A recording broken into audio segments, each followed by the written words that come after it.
ভোটের আর মাত্র এক সপ্তাহ বাকি। তার আগে নিরাপত্তা জোরদার করতে রাজ্যে এসে পৌঁছলো সাঁজোয়া গাড়ি।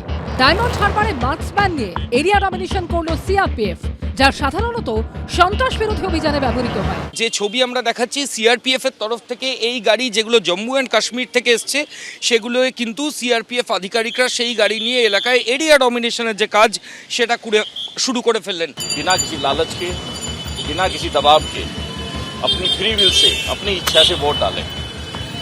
उसमें आपकी मदद के लिए अगर आपको कोई धमकाता है, आपको कोई पीड़ित करता है, हिंसा करता है, तो उसकी आपकी मदद के लिए सीएपीएफ है। और सीएपीएफ चुनाव से पहले भी है, चुनाव के दौरान भी और चुनाव के बाद भी रहेगी।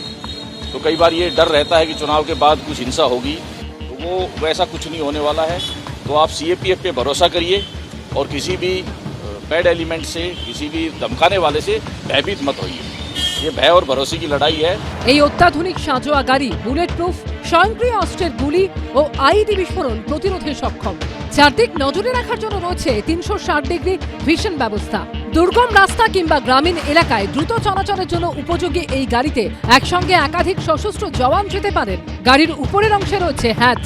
এই ধরনের সাঁজোয়া গাড়ি জম্মু কাশ্মীরের সন্ত্রাস দমনে ব্যবহার হয়েছে। পশ্চিমবঙ্গে ভোটের জন্য কাশ্মীর থেকে এই গাড়ি পশ্চিমবঙ্গে আনা হয়েছে বলে সূত্রের খবর। উত্তর 24 পরগনার সন্দেশখালীতেও বিভিন্ন জায়গায় রুটমার্চ করতে দেখা যায় পুলিশ ও কেন্দ্রীয় বাহিনীকে। কেউ যদি ভয় দেখায়, আমাদের আটকানোর চেষ্টা করে, বাড়িতে গিয়ে রাত্রে ভয় দেখায় বা ভোটার কার্ড নিয়ে নেয়, আমাদের সরাসরি যোগাযোগ করবেন। ভোটারদের আশ্বস্ত করতে বুধবার রাস্তায় নামেন কলকাতার পুলিশ কমিশনার ও ডিইও। কিছু কিছু জায়গাতে এরকম যেখানে হটস্পটস আছে, পাস্ট ইলেকশনে যেখানে গন্ডগোল হয়েছিল, ওইখানে স্পেশালি আমরা যাচ্ছি, সিনিয়র অফিসার যাবেন, ওইখানে কথা বলবেন মানুষের সঙ্গে। ये কনফিডেন্স বিল্ডিং এ लोगों से मिल रहे हैं। যদি কোনো অসুবিধা হয় তাহলে ওনারা জানাতে পারবেন। নির্বাচন কমিশন সূত্রে খবর, প্রথম দফার ভোটে রাজ্যে 2407 কোম্পানি কেন্দ্রীয় বাহিনী মোতায়েন থাকবে। মুর্শিদাবাদ পুলিশ জেলায় 240 কোম্পানি ও মালদায় থাকবে 172 কোম্পানি কেন্দ্রীয় বাহিনী। দুই মেদিনীপুরে বিশাল সংখ্যক কেন্দ্রীয় বাহিনী মোতায়েন করা হচ্ছে। পূর্ব মেদিনীপুরে 273 কোম্পানি ও পশ্চিম মেদিনীপুরে 271 কোম্পানি বাহিনী থাকবে। সূত্রের খবর, প্রথম দফার ভোটের জন্য মোট 40,928 জন পুলিশকর্মী বিভিন্ন জেলায় পাঠানো হয়েছে।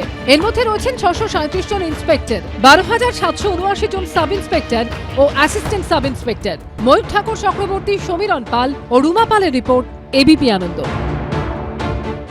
बंगाल के सारे कर्मचारियों को 45 दिन में 7वां वेतन आयोग की तनख्वाह और डीए दोनों देने का काम भारतीय जनता पार्टी करेगी। আন্দোলনকারী রাজ্য সরকারি কর্মচারীদের দাবি, সুপ্রিম কোর্টের নির্দেশ মেনে বকেয়া ডিএ দেওয়া হয়নি। পাল্টা সুপ্রিম কোর্টে বুধবার রাজ্য সরকার দাবি করল, ডিএর জন্য বরাদ্দ করা হয়েছে 6,000 কোটি টাকা। এর মধ্যে 4,700 কোটি টাকা ইতিমধ্যে দেওয়া হয়ে গেছে। আর এসবেরই মধ্যে ফের একবার ডিএ ও সপ্তম পে কমিশন নিয়ে নিজেদের প্রতিশ্রুতির কথা মনে করিয়ে দিল বিজেপি। বিজেপি সরকার ক্ষমতায় এলেই ডিএ পূরণ থেকে সপ্তম পে কমিশন কার্যকরী হবে। বুধবার রাজগঞ্জের সভা থেকে আশ্বাস দিলেন অমিত শাহ। बंगाल के सारे कर्मचारियों को 45 दिन में 7वां वेतन आयोग की तनख्वाह और डीए दोनों देने का काम भारतीय जनता पार्टी करेगी। বিজেপি চেষ্টা করে দেখেছে, কিন্তু বিজেপি প্রতিবারই প্রত্যাখ্যাত হয়েছে। মুখ্যমন্ত্রী যেহেতু ডিএর ঘোষণা করে দিয়েছেন, তার নিজের অফিসিয়াল সোশ্যাল মিডিয়া হ্যান্ডেল থেকেও আপনারা দেখেছেন, নির্বাচন ঘোষণা করার আগেই মুখ্যমন্ত্রী সেই ঘোষণা করে দিয়েছেন। তার ফলে বিজেপির হাতে যে শেষ অস্ত্র ছিল, যেটাকে পলিটিক্যালি ইউজ করতে পারতো, সেই অস্ত্রটাও বিজেপির হাত থেকে চলে গিয়েছে। সেই জায়গায় দাঁড়িয়ে রাজনৈতিক দেউলিয়াপনার নিদর্শন এই ধরনের সস্তার অবাস্তব অভিযোগ, এই অভিযোগের কোনো সারবত্তা নেই। গত সপ্তাহে ভোটের প্রচারে এসে সপ্তম পে কমিশনের প্রতিশ্রুতি দিয়েছিলেন প্রধানমন্ত্রী। आप कमल छाप पर बटन दबाइए, बीजेपी सरकार बनते ही यहां 7th पे कमीशन लागू करवाएंगे। পাল্টা ডিএ দিয়ে প্রতিশ্রুতি পূরণের কথা মনে করিয়ে দিয়েছিলেন মমতা বন্দ্যোপাধ্যায়। সরকারি কর্মচারীদের স্বাস্থ্য স্কিম আলাদা আছে, 25% নিয়ে সরকারি কর্মচারীরা পেয়েছেন, শিক্ষক শিক্ষিকারাও পাবে। 4 মে ভোটের রেজাল্ট আর ডিএ মামলার শুনানি তার দুদিন পর অর্থাৎ 6 মে। রাজা চট্টোপাধ্যায় ও ছিলামকরঞ্জয়ের রিপোর্ট, এবিপি আনন্দ। এবিপি আনন্দ, এগিয়ে থাকে, এগিয়ে রাখে।